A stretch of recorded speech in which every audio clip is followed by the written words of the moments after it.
Avui hem dedicat aquesta conferència cerca a la col·laboració de les nostres institucions amb tercers, sobretot amb les universitats catalanes, que són un partner nostre molt important,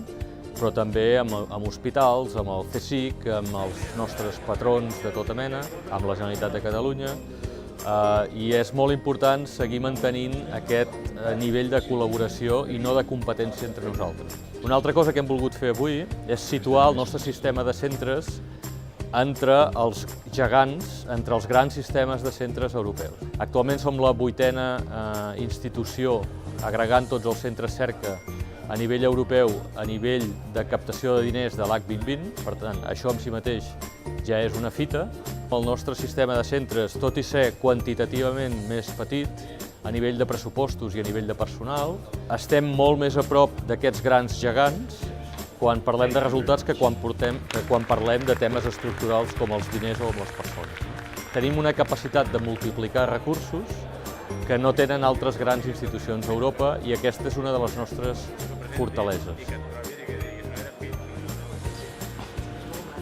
Hem destacat també alguns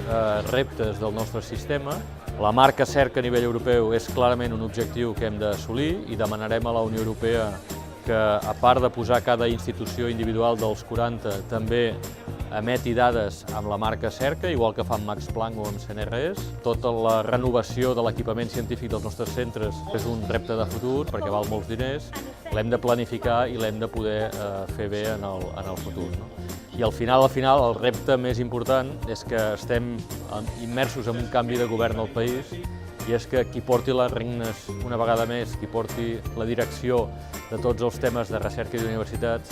doncs realment sigui algú que ens ajudi a trobar el finançament que necessitem i a tenir aquest contacte de primera línia amb els principals decisors del país, el govern de la Generalitat, sobretot, entre ells.